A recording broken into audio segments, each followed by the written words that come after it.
I mean, when you look at a blueprint for a house, there's this comforting sense of permanence to it. Oh, absolutely. It's just a static set of instructions. Right. The lines on that paper tell you exactly where the walls go, where the plumbing runs, where the doors are. But imagine if you unrolled that blueprint on a construction site and the ink suddenly started shifting around. I mean, a self-editing blueprint would be, frankly, a terrifying thing to experience in real life. It really would be. But imagine if it could sense that it was raining outside and, automatically redrew itself to add a thicker roof, or realized you were running out of bricks, so it just erased a wall to save materials. Well, if you could actually build it, it would be a beautifully efficient system. Exactly. And for a long time, we thought of DNA as that first static kind of blueprint, just a fixed list of instructions. But today, we are jumping into a really fascinating stack of biology notes focusing on gene regulation and the operon. Yeah, it's a huge topic. It really is. So the mission of this deep dive is to explore how bacteria actively control which of their genes are switched on or off, and how this discovery completely changed our understanding of DNA from just a, static blueprint to a highly dynamic computing circuit. It really was a total paradigm shift. Right, and whether you are curious about how we manufacture life-saving insulin or how antibiotic-resistant superbugs work, the answers trace all the way back to this microscopic on-off switch inside bacteria. Okay, let's unpack this. So, to understand the sheer scale of the shift here, we really have to look at the historical baseline. Because for a long time, scientists thought genes were just always on. Like a light switch permanently taped to the up position. Exactly. The idea was an organism had a genotype, and that genotype steadily pumped out a fixed amount of enzymes and proteins, 24/7. Which sounds exhausting. It is. I mean, if every gene were active all the time, a cell would just rapidly exhaust its energy and raw materials. True survival requires regulation, controlling when, where, and how much of a product is actually made. Which means the cell needs a way to sense its environment, right, to adjust its machinery on the fly. But, I mean, observing that a bacteria pauses to retool its machinery is one thing. Proving that it's being switched on and off at a molecular level, that's a whole different puzzle. And that was exactly the puzzle driving the French scientist Jacques Monod crazy at the Pasteur Institute back in the 1940s. He was observing this phenomenon called deoxy. Deoxy, which translates to double growth, right? Right. So Monod was growing E. coli bacteria in a broth, and it contained two different sugars, glucose and lactose. Now, if bacteria were simple, static engines, you'd expect them to just consume everything simultaneously. Just a single, smooth upward trajectory on the growth chart. Exactly. But instead, the curvy tract was double-humped. The bacteria grew rapidly, then completely paused their growth, and then started growing again. Right, because they were eating the glucose first, since it's, the highly efficient preferred fuel. And then when the glucose ran out, they just hit the brakes. Yeah, they had to retool. It totally reminds me of a massive server farm reallocating compute power. You don't leave servers running high-intensity software if there's no data to process. So when the primary data stream, the glucose, dries up, you pause. You reconfigure your server architecture, and you spin up the specific algorithms needed for the secondary data, the lactose. That's a great analogy. They were sensing their environment and deploying the lactose machinery only when the glucose was gone. But how did they prove this wasn't just like a fixed genetic property? Well, the scientific community struggled with that for years. It wasn't until 1959 with the Pajamo experiment, named for Arthur Pardee, François Jacob, and Monod, that they got definitive proof. Right, because to prove an off switch exists, you have to catch the cell in the act of flipping it. Exactly. So they used bacterial conjugation, which is where bacteria physically connect and transfer DNA. They took a recipient cell that completely lacked the genes to digest lactose. Okay, a blank slate. Right. Then they introduced a working copy of those lactose genes from a donor. The moment the new DNA entered, the cell began churning out the lactose-digesting enzymes instantly. The machinery just spun right up. But shortly after, they transferred in a separate regulatory gene, and suddenly the production of those enzymes just slammed to a halt, completely shut down. Oh, wow. Meaning there was an actual physical blocker. It wasn't just the genes being slow. It was a specific protein acting as a molecular roadblock. Yes, that diffusible blocker is what we call a repressor. And this really forms the core architecture of the operon. An operon is essentially a cluster of related genes sitting right next to each other on the chromosome, all controlled by a single switch. So let's break down those parts because the vocabulary here is pretty cool. You've got the promoter, which is basically the starting line. Right, where the RNA polymerase binds to transcribe the DNA. Right. Then you have the operator, which is the dock for the repressor itself, which is the blocker, and then the structural genes like LAC-Z, LAC-C, and LAC-A, which are the actual instructions for digesting the lactose. Exactly. So when there is no lactose around, the repressor protein, called LAC-I, sits right on that operator dock. It physically blocks the RNA polymerase from moving forward. It's a literal biological roadblock sitting on the track. Yep, keeping enzyme levels incredibly low and saving immense energy. But when lactose appears, the cell needs to clear that track quickly. It needs an inducer. Okay, here's where it gets really interesting. Because if you ask almost anyone who has taken a biology class what the inducer of the lac operon is, they will say, well, lactose. I mean, it is called the lac operon. Right, but our sources highlight a major student misconception here. Lactose is not the inducer. No, it's not. The actual trigger is an isomer called allolactose. Okay, explain that nuance. Well, even when the operon is repressed and switched off, the blockade isn't flawless. A tiny amount of lactose manages to leak into the cell, and trace amounts of an enzyme called beta-galactosidase are always present. So it's not totally shut off. Right.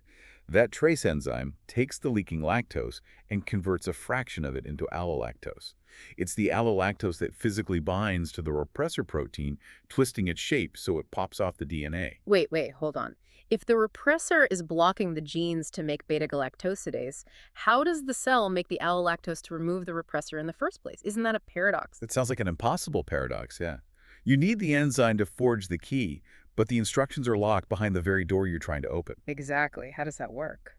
It's because we tend to visualize an off switch as a permanent deadbolt. But at the molecular level, repressor binding is a dynamic equilibrium. Meaning it's not super glued to the DNA, it's sort of jiggling around? Constantly. It binds, vibrates, releases, and rebinds. And because of that thermal motion, the RNA polymerase occasionally slips past during a microsecond when the repressor is popped off. Oh, I see. Yeah, it creates a highly functional leaky basal transcription. The leaky basement, basically. That tiny leak is the sensor mechanism. So the physical imperfection of the block is actually what makes the whole sensory system work. That is so elegant. It really is. And scientists have weaponized this specific quirk. In labs, they use a compound called IPTG, which is a synthetic analog of allolactose. It perfectly mimics the shape to pop the repressor off, but the bacteria can't digest it. So the switch flips on and just gets physically jammed in the on position. Exactly. It's a permanent green light. But if we connect this to the bigger picture, we have to loop back to Monod's double-humped curve. Because even if you drop in allolactose and pop the repressor off, the bacteria still refuse to digest the lactose if glucose is available. Right, the preferred fuel. Which means removing the repressor isn't enough. Taking your foot off the brake doesn't make the car go forward if you aren't pressing the gas pedal. That is a perfect way to put it. This brings us to the second layer, positive control. When glucose is scarce, the starving cell produces a distress signal, a molecule called Kinko. Cyclic AMP. Right. This signal binds to an activator protein called CAPP, and that complex actively helps pull the RNA polymerase onto the track. So for it to fire fully, lactose must be present to remove the repressor. AND glucose must be absent to activate the CAP pull. It's a literal AND gate, just like in computer programming. Exactly. A logic circuit made of protein shapes. The lac operon is a catabolic system. It turns on to break things down. Okay, so if the lac operon is basically a demolition crew that only shows up when there's raw material, the logic for a biological manufacturing crew must be the exact opposite. The logic reverses. Like, if a bacterium needs to build something vital, that assembly line should run 24/7 until the warehouse is full, and then the product itself should trigger the shutdown. That is the exact mechanism of the trap operon TRP discovered by Charles Janowski. It builds the amino acid tryptophan. It is a repressible system, so it's normally on. It's like a smart thermostat. It runs the heater until the house is warm enough, and then the heat itself triggers the system to shut down so you don't waste energy. Right. When tryptophan levels reach a critical threshold, the excess tryptophan acts as a corepressor. It binds to the inactive TREP repressor, changes its shape, and lets it clamp onto the operator to block transcription. So the product of the assembly line is the key that shuts it down. But Yeah. the sources also talk about this crazy backup system for the trap operon called attenuation. Attenuation. This is a masterpiece of evolutionary engineering. It really blew my mind because it's a physical speed trap built into the RNA. Yeah, to grasp it, you have to remember bacteria lack a nucleus, so everything floats in the same space. The ribosome, the machine that builds proteins, latches onto the messenger RNA and starts translating it while the RNA polymerase is still transcribing it. So they are riding the exact same track at the exact same time. The polymerase is paving the road, and the ribosome is just this heavy truck following right behind it. Exactly. And at the beginning of the mRNA, there's a leader sequence with two tryptophan codons right next to each other. It's a physical sensor. So the ribosome hits this spot, and suddenly it needs two tryptophan molecules back to back. Right. If tryptophan is scarce, the ribosome can't find the materials, so it literally stalls. It causes a traffic jam. Wow. And because it's parked there, it forces the RNA behind it to fold into a specific shape that acts as a green light for transcription to continue. But if the warehouse is full and tryptophan is abundant, The ribosome zooms right through, it doesn't stall.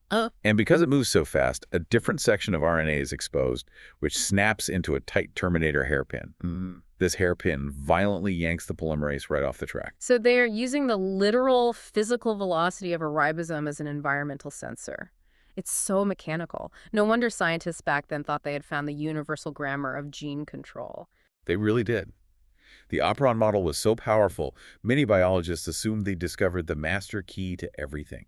Human development, cancer, you name it. They just over-applied it to everything with DNA. Yeah. Jacques Monod even took it into pure philosophy.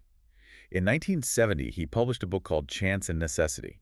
He tried to extend this biochemical logic into human metaphysics, basically arguing the universe has no grand design, just blind biochemical logic gates. Which is a massive conceptual leap. I mean, going from bacterial sugar digestion to declaring the philosophical meaninglessness of the universe. It triggered intense debate. Some found it an inspiring triumph of rationalism, and others saw it as a spectacular overreach. We're obviously not taking sides here, but it just shows how intoxicating this concept was. Biologists wanted a simple rulebook, so textbooks for a long time told us eukaryotes like human cells definitely don't have operons. Gene regulation in our bodies relies on dense chromatin packaging, epigenetics. So were the textbooks wrong. They were overgeneralizing. Eukaryotic operons are rare, but they do exist. The roundworm, C. elegans, is the prime example. About 15 to 20% of its genes are in operons. But wait, how do they get individual proteins out of a long shared transcript if they have a eukaryotic nucleus? They use transplicing. They physically chop that long polycistronic mRNA into separate pieces before it ever leaves the nucleus. That is wild. Yeah. And speaking of wild regulatory mechanisms, we have to mention riboswitches. Right, because we've been talking about massive repressor proteins, but riboswitches don't even use proteins, right? Nope. They push elegance to the limit.